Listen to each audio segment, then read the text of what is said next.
Gujarat model అంటేనే ఉలికిపడే Congress party ఇప్పుడు అదే జపం చేస్తోంది.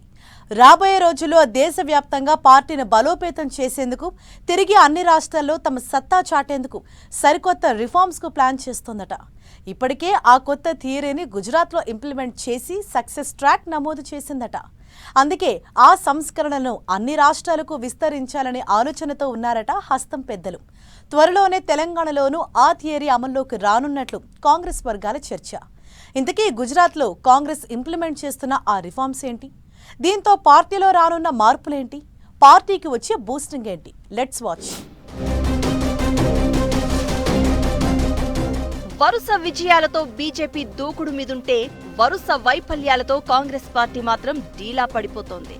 ఒకప్పుడు 1000 వోల్టులున్న బల్బులా ఓ వెలుగు వెలిగి ఇప్పుడు డీలా పడుతూ ఉండడంపై పార్టీలో పోస్ట్ మార్టం జరుగుతుందన్న టాక్ ఢిల్లీ వర్గాల్లో వినిపిస్తోంది. కాంగ్రెస్ పార్టీని మళ్లీ గాడిలో పెట్టేందుకు అధిష్టానం ఫుల్ ఫోకస్ పెట్టిందట.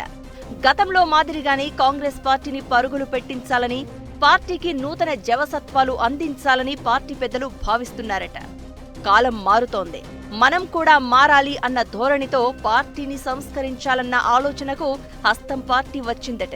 అందుకే ఓల్డేజ్ పార్టీకి న్యూ లుక్ ఇచ్చేందుకు సరికొత్త రీఫార్మ్స్ కు తెరతీయబోతోందట ఏఐసీసీ. గత అనుభవాలను ఉపయోగించుకుంటూనే పార్టీకి కొత్త లుక్ వచ్చేందుకు నూతన విధానాలకు శ్రీకారం చుట్టబోతున్నారట. పార్టీలోకి యువ రక్తాన్ని ఎక్కించి సరికొత్త రీతిలో పార్టీకి పూర్వ వైభవం తీసుకురావాలని హైకమాండ్ పెద్దలు వ్యూహాలకు పదును పెడుతున్నారన్న టాక్ ఢిల్లీ వర్గాల్లో వినిపిస్తోంది. కాంగ్రెస్ పార్టీని గ్రామస్థాయి నుంచి బలోపేతం చేసేందుకు సరికొత్త విధానాలను తీసుకురావాలని పార్టీ హైకమాండ్ చూస్తోందట. అందుకే ఈ మధ్య కాలంలో నిర్వహించిన ఏఐసీసీ కార్యక్రమాల్లో జిల్లా అధ్యక్షులకు మరిన్ని అధికారాలు కల్పిస్తూ నిర్ణయం తీసుకున్నారు. జిల్లా అధ్యక్షుల ఎంపిక, విధి విధానాలు, పార్టీలో వారి పాత్ర తదితర విషయాల్లో సూపర్ పవర్ ని చేశారు. ఒక్క మాటలో చెప్పాలంటే పార్టీలో district Congress committee, DCC boss మాటే ఫైనల్ అన్నమాట. అలా డీసీసీకి విస్తృత అధికారాలను కట్టబెట్టింది పార్టీ అధిష్టానం. ఇప్పటి వరకు డీసీసీ అంటే కేవలం పార్టీలో ఒక పోస్ట్ మాత్రమే.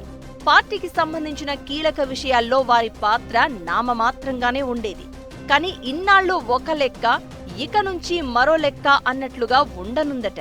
పార్టీ తరపున ఎన్నికల బరిలో ఎవరు నిలవాలన్నా డిసైడ్ చేసే దాంట్లో ఇక నుంచి డీసీసీ చాయిస్ ఉండనుందట. పార్టీ సెంట్రల్ ఎలక్షన్ కమిటీలో డీసీసీకి నేరుగా ఆహ్వానం ఉండనుందట. సంబంధిత జిల్లాకు చెందిన అసెంబ్లీ, పార్లమెంటు అభ్యర్థి ఎంపికలో డీసీసీ అధ్యక్షుడి ఆమోదం తప్పనిసరి చేశారు.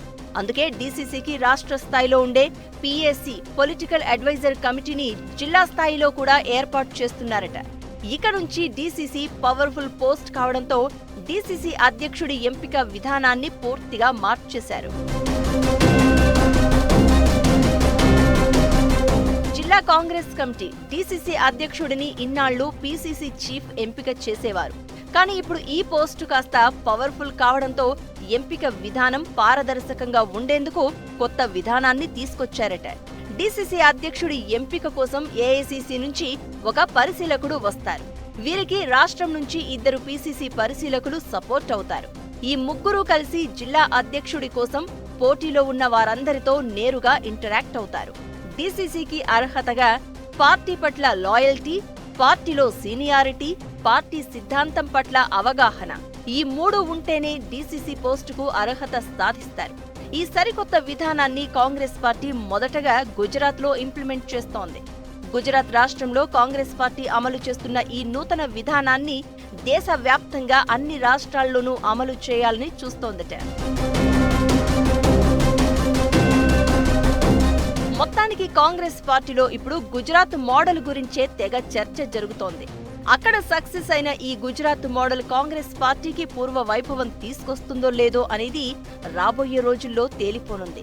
అయితే ఈ ఏడాది చివరిలో జరిగే బీహార్ అసెంబ్లీ ఎన్నికలతో పాటు వచ్చే ఏడాదిలో అస్సోం, కేరళ, తమిళనాడు, పశ్చిమ బెంగాల్ రాష్ట్రాల్లో జరిగే అసెంబ్లీ ఎన్నికల్లో కాంగ్రెస్ పార్టీ ఎంతవరకు విజయం సాధిస్తుందో, పార్టీలో తీసుకొస్తున్న సరికొత్త సంస్కరణలు పార్టీని విజయ తీరాలకు చేరుస్తాయా లేదా అనేది మరో ఏడాదిలో తేలిపోనుందని రాజకీయ విశ్లేషకులు అంచనా వేస్తున్నారు.